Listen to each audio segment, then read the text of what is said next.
Notre Dame has taken some hits this offseason, but the idea that the program is spiraling could not be further from the truth, despite what some people want you to think. And today, we're breaking down why this offseason is already at a crossroads and why the next few days could flip everything on its head. That's coming right up on Locked On Irish.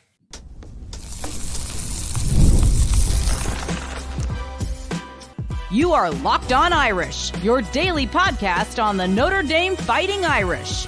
Part of the Locked On Podcast Network, your team every day. Hello and welcome in. This is Locked On Irish, your daily home for Notre Dame football. We are part of the Locked On Podcast Network, which is now the #1 sports podcast network, all thanks to your support. I'm your host, Tyler Wojciak. I'm a Notre Dame alum, producer at Fox Sports, and I've been covering the Irish since 2020.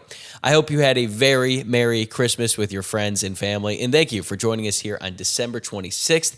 I'm still on vacation at my parents' place in Florida, as those of you can see if you're watching along on YouTube, and I apologize that we're coming at you a little bit later in the day than normal. My schedule is very messed up compared to normal, but as always, thank you for making this your first watch or listen of the day. If you are watching along on YouTube, make sure to subscribe to the channel, and if you're listening to the podcast, please follow the show on your preferred platform. Today's episode is presented by FanDuel. If you want to be right in the middle of the action this season, visit FanDuel.com and place your NFL live bets all season long. Well, even though it's the happiest time of the year, it has not been a happy month for Notre Dame fans for a number of reasons, and a lot of people from the outside seem eager to pile on. So today, I want to talk about why this has been such a frustrating stretch, how the narrative around the program has shifted, and we're going to separate the real issues from the outside noise and explain why there is reason for optimism in the very near future.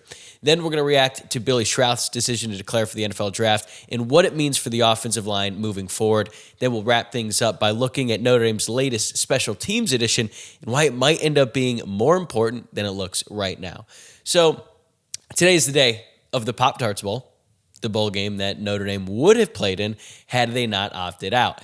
But it has been a rough 19 days since Selection Sunday, the day that Notre Dame opted out of that bowl game, and it feels like way longer because it has just been such a difficult time for Notre Dame fans. It really goes back to the CFP rankings on the Tuesday prior to Selection Sunday, way back on December 2nd, when the committee flipped Notre Dame and Alabama at number 9 for no legitimate reason. That was the first moment when we all started to realize this committee might actually drop Notre Dame out of the playoff, even though they kept winning, and they kept winning big. And if you want to go back even further, the first big domino to fall that led us to this point that we're in right now was when Oklahoma, who was ranked number 11th at the time, upset number 4 Alabama in Tuscaloosa on November 15th.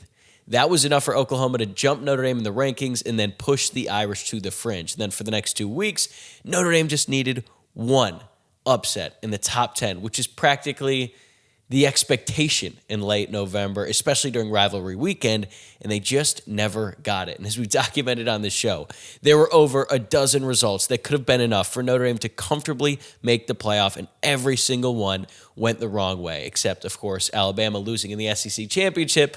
Not even just losing, but getting blown out. I thought that would be enough for Bama to drop to number 10, or maybe even out of the top 10 entirely, allowing Notre Dame and Miami to make the playoff. But as we know, it didn't happen. In a 2-week span, Alabama scraped by 5-7 Auburn, a team that fired its head coach, and then Alabama got blown out by Georgia. Yet they still advanced in the rankings. And then, the final dagger came on Selection Sunday when Notre Dame was the first team out of the college football playoff. So it was a rough 2-week stretch, and then it has gotten even worse since. Since that time, since Selection Sunday, it has felt like anyone in the media, and pretty much anyone who has ever felt some type of way about Notre Dame, has spent the last 3 weeks piling on the Irish, whether it's about their decision to opt out of the bowl game, the public feud with the ACC, or more recently, the end of the USC rivalry. It's been a good time to be a Notre Dame hater. I see it every day. I'm sure you see it as well. And as much as we all want to ignore it and dismiss these people because they're clearly not rational, I think we can all admit that it's annoying. It can be frustrating. It's all fair to say. And it is certainly much different than this time a year ago when Notre Dame had just dominated Indiana in the first home playoff game, and they were getting ready to take on the SEC champion Georgia in the Sugar Bowl. Like, we were just getting started on what would become a historic run, and it was a great time to be a Notre Dame fan. As a matter of fact, It was the best time to be a Notre Dame fan in my entire life.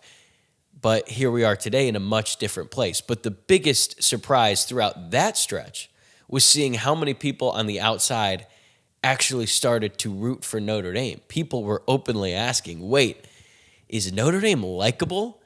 One of the most polarizing teams in college football had taken the country by storm, and it felt like everyone wanted to jump on the bandwagon. Now, were there still doubters? Of course. It's not like everyone who grew up hating Notre Dame was just going to suddenly change their mind because the Irish won a few playoff games and their head coach looked cool doing it. But the tone around this team and the university shifted, and it was noticeable.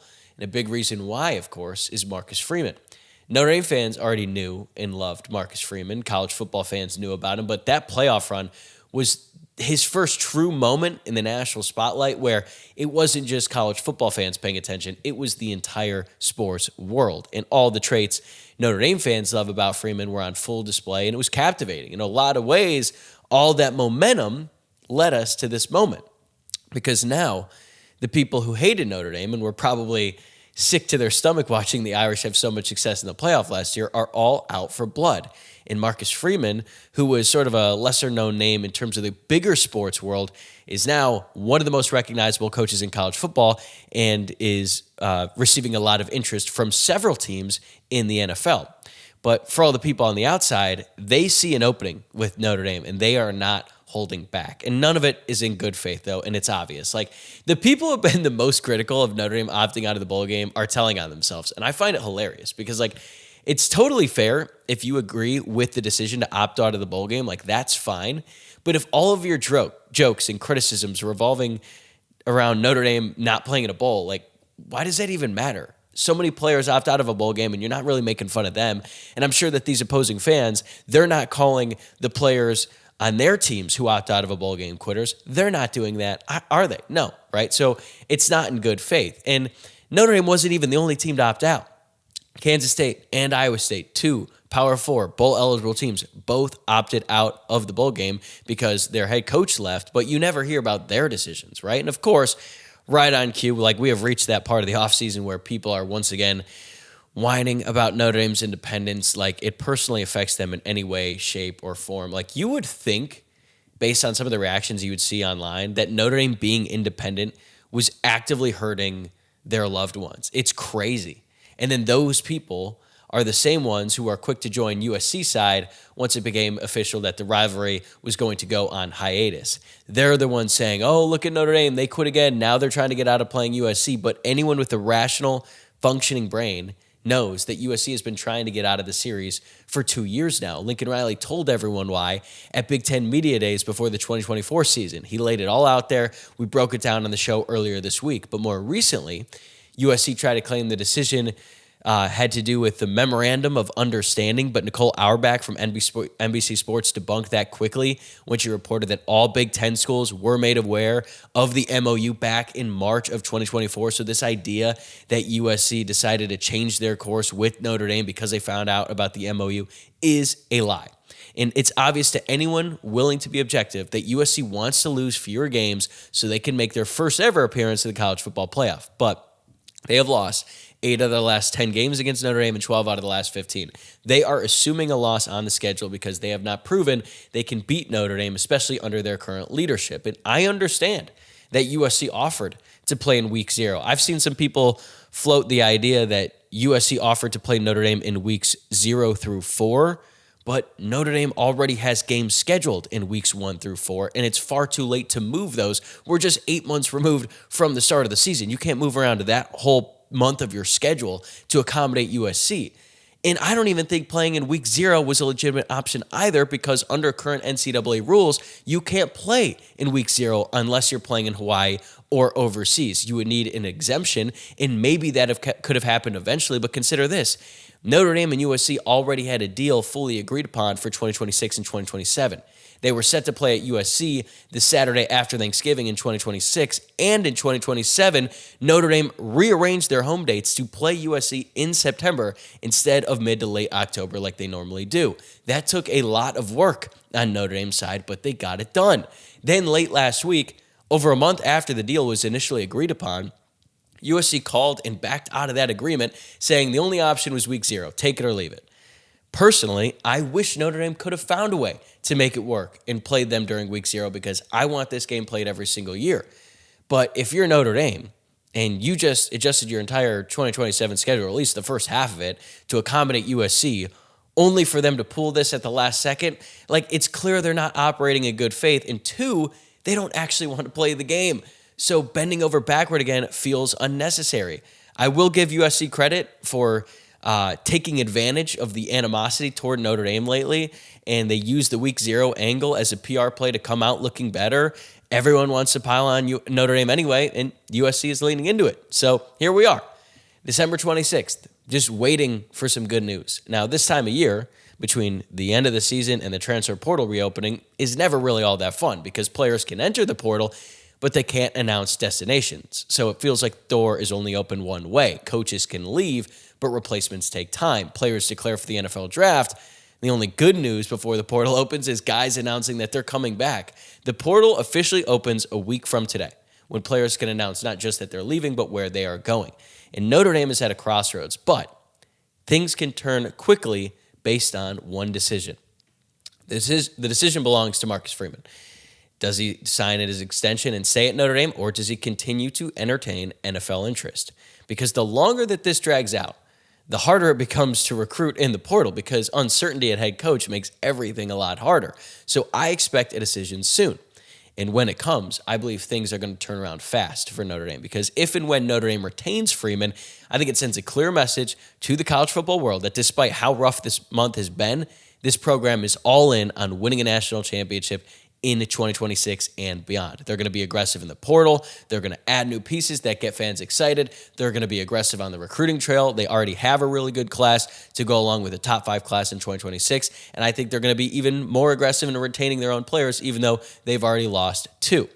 And I've never been a beacon of optimism. My friends will tell you that. My family will tell you the same. But I genuinely believe that things are about to get a lot better for Notre Dame in a hurry, and Irish fans can start getting excited again about 2026 and beyond. At this point, it all comes down to Marcus Freeman, though. I don't expect this to linger much longer, and I would not be shocked if we get answers very early next week. And if that's the case, if Marcus Freeman locks in and commits to Notre Dame long-term, I think a lot of the noise is going to start to fade away, and things are going to start turning around in a hurry. All right, we have talked about the narrative surrounding Notre Dame, but now let's get into something that actually impacts the product on the field because the Irish did just lose one of their most important leaders. More on that right after this. Today's episode is brought to you by FanDuel. NFL Sundays move fast. One big play, and suddenly everything feels different. That's what makes live betting with FanDuel so exciting. You're not just watching the game, you're reacting to it in real time. With FanDuel, you can place bets as the action unfolds. Every drive, every momentum swing, every highlight moment. Live betting is best when the game starts to shift, a receiver gets hot, a defense tightens up, or the momentum flips after a turnover. FanDuel lets you jump into the moment. Their live spreads and money lines adjust instantly. Player props update as guys heat up, and you can bet next touchdown scores, drive results, totals, and more. It keeps you locked in every snap, every drive, and every possibility. A couple Sundays ago, the Buffalo Bills were down 21-0 in the first half against the Patriots, but if you live bet the Bills' money line at that point, you could have cashed out in a big way because Josh Allen led an incredible comeback and the Bills won 35-31. So if you want to be right in the middle of the action this season, visit FanDuel.com and place your NFL live bets all season long. FanDuel, the game moves fast, and so can you. Welcome back to Locked On Irish. Thanks again for making this your first watch or listen of the day. And because of your support, Locked On is now the #1 sports podcast network, and we really do appreciate it. So on Friday, Billy Schrauth officially declared for the NFL draft. This is unfortunate news, but it was expected. Some people believed it was a sure thing he was heading to the NFL once the season ended, but Notre Dame made him a priority, and they worked really hard to retain him. So last week, it felt like more of a toss-up, but ultimately, Schrauth was ready to move on and get to the next level now that he has his degree, and he didn't want to spend a 5th year in college. If that's the case, there really isn't much Notre Dame can do about that. But this is still a huge loss for Notre Dame. There's really no way around it. This doesn't sink the offensive line by any means, but it absolutely changes the margin for error. Schrauth was a captain this past season, and he would have been Notre Dame's best returning offensive lineman next year. For his career, he played in 32 games, but dealt with serious injuries in each of the past 2 seasons. And Schrauth had a really good career at Notre Dame, but I think there's always going to be an element of what if with Billy Schrauth because of the injuries and the decision to leave now. Like, think back to when he was a recruit. Let's go back to December of 2021. The same day that Marcus Freeman was introduced as Notre Dame's head coach, he and former offensive coordinator Tommy Rees boarded a private jet, basically right after the press conference ended, to head to Wisconsin to meet Schrauth in his home.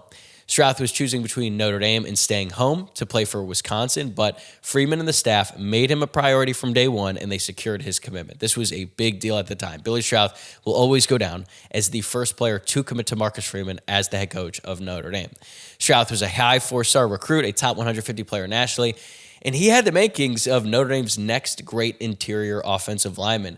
He was actually on track to start after redshirting his freshman year, but then he was beaten out in camp by veteran Pat Coogan. But then Schrauth started some games down the stretch that season due to other injuries along the offensive line, and he was poised to take off as a junior in 2024. But that year, he suffered a bad ankle sprain against Purdue in the third game of the season. He couldn't get off the field on his own power, and then I think he took a cart to the locker room, so it was a very serious injury. It felt like a season ender at the time, but then he only ended up missing just a little over a month before returning, and then he had to play through pain the rest of the way. He basically had a boot on at the end of the season. Like, I remember being at the Notre Dame USC game in California to end that year, and I was watching the pregame warmups, and I was pretty low, and I saw the amount of tape that was wrapped around Schrauth's ankle, and it honestly was so much that it looked like a walking boot. So the fact that he was able to play through that, let alone play well, was extremely, extremely impressive. Then he was elected captain for 2025, but then he was limited to just 7 games due to a knee injury that he suffered against USC. But he did not go out quietly, man. He dominated that game despite his injury, and then I think he re-aggravated it at the end of the game. But it was probably the best game he ever played at Notre Dame. So at least he went out with a bang. And even though he may not have lived up to the extremely lofty expectations some had for him as a recruit when people thought that he could be the next Quentin Nelson, that's mostly because he couldn't stay healthy. He was a really, really good player for Notre Dame, and despite the injuries, he was Notre Dame's highest-graded starting offensive lineman on Pro Football Focus in both 2024 and 2025. If he had returned for a 5th year, I think he could have been a 2-time captain, maybe even played his way into the 2nd round, but it's understandable why he'd worry about another injury hurting his draft stock. And right now, Schrauth is expected to go anywhere from the 4th to the 6th round. So what does this mean for the offensive line next season? Well, Schrauth is the 2nd offensive lineman to declare for the NFL draft, joining right tackle and fellow captain Emil Wagner. Although, as we discussed on the show, Emil Wagner's departure was sort of expected. It was baked into the plans. But their departures do raise legitimate questions about what this group will look like next season. Because Notre Dame could have returned its entire starting offensive line from this past year, but now it's likely 3 of 5 at best, and the 3rd is Ashton Craig, who's going to be coming back from his 2nd serious knee injury. At this point, the only guaranteed starters on next year's offensive line are left tackle Anthony Knapp and Gerby Lambert, although there is going to be some debate about where Lambert should play because Lambert was billed as a tackle coming out of high school. He was one of the highest-rated tackle prospects in his class, but with Wagner and Knapp locking down the 2 tackle spots this past season, the staff moved Lambert inside to right guard so he could get on the field once Charles Jagasaw broke his arm in the offseason. And admittedly, it was a slow start for Lambert, but he improved significantly as the season went on, and he became a lot more comfortable inside. So you know he's going to start. The only question is where. So the question of where is Gerby going to play, as Brian Smith famously asked on this show, will once again be one of the biggest offseason talking points. So let's go from left to right. Knapp has the left tackle spot locked down, but at this point, the other 4 positions are wide open. Sullivan Absher replaced Schrauth at left guard down the stretch, and he held his own. I thought he improved as the season went on, but he didn't do anything that screams lock him in as a starter next season. Chris Tarek was listed behind Absher on the depth chart, but it's unclear whether he's part of the long-term plans, which brings us to the curious case of Charles Jagasaw. Before Jagasaw's injury, I predicted that he would be a top 5 player on the team this season, but then he broke his arm in the ATV accident over 4th of July weekend, and frankly, none of the updates since have been super encouraging. Early optimism suggested that he could return by November of this year, but complications from the initial surgery have made the timeline unclear. Maybe he's back in the spring. Maybe he's back in the summer. I don't think anyone can confidently say right now, and it's incredibly fortunate because he is immensely talented, but he has now dealt with a major injury every year of his college career, dating back to shoulder surgery as a redshirt.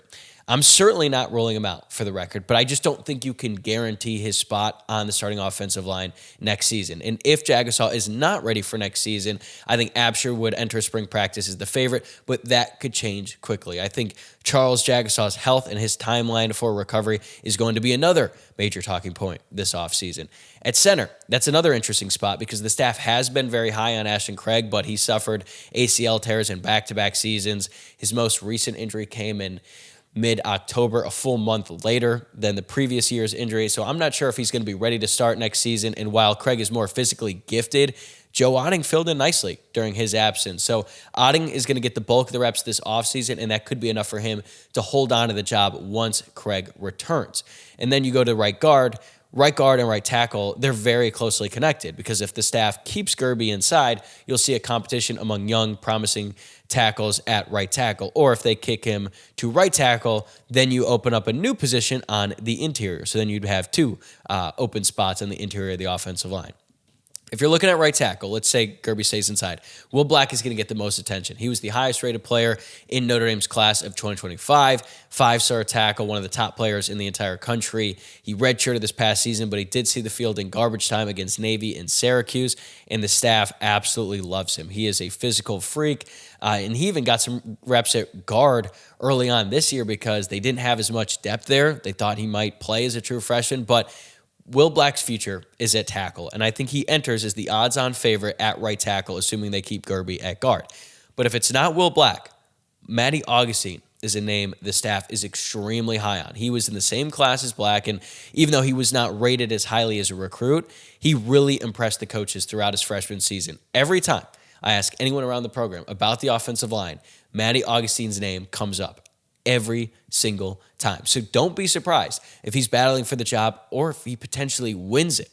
And Styles Prescott is another name who's probably going to be in the mix as well. He was a backup this past year. So when you look at the group as a whole, Joe Rudolph is going to get the five best guys on the field no matter what, and he is not going to hesitate to shuffle positions if needed. So two starters are locked in, Anthony Knapp and Gerby Lambert somewhere along the right side. Beyond that, it's a wide open competition among Sullivan Absher, Joe Otting, Ashton Craig when he's healthy, Charles Jagasaw, hopefully, Will Black, Matty Augustine, Chris Tarrick, Styles Prescott, and possibly younger players as well for 3 spots. It should be a very competitive group and one of the biggest storylines for Notre Dame over the next 8 months. All right, we have covered the offensive line, and now let's shift to special teams because Notre Dame quietly made a move that could help stabilize a position group that has been anything but stable as of late. That's coming up next on Locked On Irish. Today's episode is brought to you by Gametime. There's nothing like college football season, tailgates, packed stadiums, and being right there in the middle of it all. The energy, the bands, the moments you remember forever. But actually getting tickets, that part used to be frustrating with long queues, logins, and prices jumping at checkout, but that's why Gametime gives the advantage back to fans. It is the easiest way to unlock amazing college football tickets and experiences in just a few taps. The app is incredibly easy to use. I went from browsing to buying tickets in just minutes. I loved being able to see the view from my seat before buying, so I knew exactly what I was getting. The zone deal stood out to me. You pick the section, Gametime picks the seats, and you save even more. Knowing prices include all fees up front makes the whole process stress-free, so take the guesswork out of buying college football tickets with Gametime. Download the Gametime app, create an account, and use code LOCKEDONCollege for $20 off your first purchase. Terms apply. Again, that's promo code LOCKEDONCollege for $20 off. Download the Gametime app today. Notre Dame's special teams coach Marty Biagi went down under once again to find his next punter. On Christmas Day, the Irish got a gift in the form of a commitment from Australian rules football player Jasper Scaife. And if you're unfamiliar with this pipeline by now, this is something Notre Dame has leaned into heavily in recent years, and it's not a coincidence. Scaife is massive for a punter, a lot like James Rundell in that sense. He is listed At 6'5", 190 pounds, and he's an elite athlete by punter standards. He trains with Inside 20 Punting, the same program that trained former Notre Dame punter James Rendell. So that alone makes this a very natural fit. Also, Scaife pointed out to Irish Illustrated that he is very, very close with Tyler Newsome, another former Notre Dame punter. So I'd like to hear more about that connection later on because it seems a bit random. But Scaife's trainer, Mackenzie Morgan, called Scaife a generational talent with a huge leg and legitimate NFL punter upside. That is not just coach hype either. Morgan played college football in the United States at NC State and Temple, so I think he understands what this transition actually requires both on and off the field. And one important distinction here with Scaife compared to Rendell. Scaife is only 21 years old, and Rendell only had 2 years of eligibility, while Jasper is going to have 4. That matters a lot because Notre Dame isn't just plugging in a 1-year hold. They're potentially locking down the position for the next 4 years. So Jasper Scaife played at a high level in Australian rules football, meaning he's competed in real, meaningful games with large crowds in attendance. Now, is it the same as playing at Notre Dame Stadium or in a college football playoff environment? Of course not, but this isn't a hobby to him. This is his profession. He was cut by the AFL, so then he put all of his focus into punting, and he really hasn't even been doing it that long, so he has a ton of potential, and he already has lived the lifestyle of a big athlete, so he understands the expectations, the pressure, all of that stuff. So I think that experience is going to shorten the learning curve for him once he gets over to Notre Dame, and Notre Dame needs him to be ready quickly because right now they don't have another true punter on the roster. Eric Schmidt, the kicker, technically has the ability to punt as well, but my assumption is the staff wants him focused entirely on kicking because I think we saw he needs some work in that department after his freshman season. Which brings us to the bigger picture on special teams because walk-on kicker Marcello Diomede announced he's going to enter the transfer portal as a graduate transfer. He went 2 for 3 on extra points this year. Didn't even attempt a single field goal, even as Noah Burdett and Eric Schmidt struggled down the stretch. And as my guy Luke Smith put it succinctly, who is going to be taking a kicker in the transfer portal that has never made a field goal? I don't know. But at the moment, Eric Schmidt is the only kicker on the roster heading into next season. That's not really a great place to be if you're Notre Dame because Eric Schmidt was 0 for 3 on field goals this year and was also inconsistent kicking extra points. So Notre Dame will almost certainly need to add a kicker via the transfer portal for the 5th straight season, even if the most recent attempt didn't work out as planned. And they don't just need any kicker. They need to be a little bit selective here. They need an experienced kicker with a proven track record of consistency and ideally no injury history. Like growing up, I don't remember Notre Dame kickers missing extended time with injuries, certainly not in back-to-back seasons, but that has been the reality for Marty Biagi's unit the past 2 years. We're never going to know how much it would have cost Notre Dame in the playoff, but I'm not going to lie. The kicking game was one of my biggest concerns as we started looking ahead to postseason scenarios because last year, and we saw it, like Mitch Jeter was absolutely crucial in all 3 of Notre Dame's postseason wins. He had 2 massive kicks against Indiana, including a long field goal to end the half that completely flipped his confidence. He followed it up with big kicks against Georgia and obviously the game winner against Penn State. In terms of all the grad transfer kickers that Notre Dame has added in recent years, I was most excited about Mitch Jeter, and even though it didn't go as well during the regular season because he was dealing with his injury, he proved why in the postseason. And I understand that Blake Grupe and Spencer Schrader have stuck around in the NFL, but Jeter just had the best resume coming out of South Carolina. He was extremely accurate when he was there. So that's the level that Notre Dame needs to be targeting again in the portal. I even made the joke on Twitter when I saw some of the praise being thrown Scaife's way, like, can he kick field goals? Probably not, but hey, if he's truly a generational talent, maybe he figures it out. All right, that is going to do it for me today. As always, thank you for making this your first watch or listen of the day. I truly appreciate it. If you enjoyed the show, make sure to subscribe on YouTube, follow the podcast on your favorite platform, like the video, leave a rating and review to help support the show. And thank you to everyone who has been patient with me throughout this week while I take some time off. I'm going to be back early next week with another episode, and then we will be back to our normal schedule. So have a great weekend, everybody. I'll see you next week.